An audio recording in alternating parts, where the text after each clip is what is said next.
The Health Ministry has said it would reinstate the test, report, isolate, inform, seek or trace framework in response to the over 20,000 COVID-19 cases recorded last week.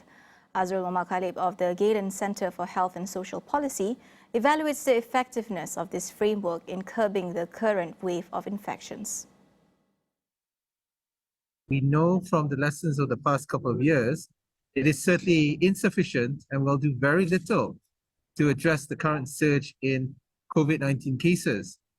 What we know that works is to practice what we've been told time and again, maintain distance from one another, practice good hygiene, wear masks in indoor or crowded spaces, and get booster shots, vaccines, especially those in the high-risk categories.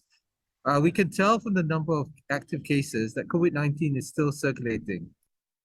Azrul also weighed in on whether mask mandates should be reintroduced. Anyone today who is working in a high-capacity, closed environment with long exposure to large numbers of people, such as in hospitals, restaurants, supermarkets, airports, should already be wearing face masks as a standard precautionary practice.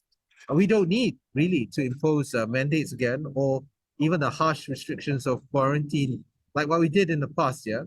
So we need to treat this COVID-19 surge and the future surges that will come as endemic, and one that we should be able to expect will occur as part of an endemic disease, and to be able to live with it in the same way we currently do for flu, influenza, and other respiratory diseases. The government has also assured that Malaysia's existing supply of COVID-19 vaccine is sufficient for the public. Azrul discusses who should receive the booster shot and how Malaysia can approach the future procurement and distribution of vaccines against the virus.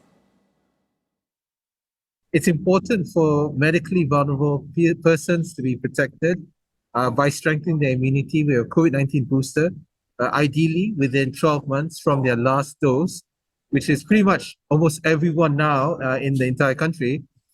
Those who were vaccinated with the Sinovac vaccine in particular need to receive boosters immediately.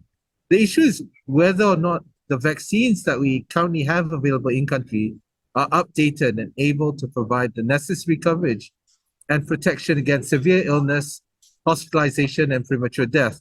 Malaysia is very, very much behind many of the countries that have actually updated their COVID-19 vaccines.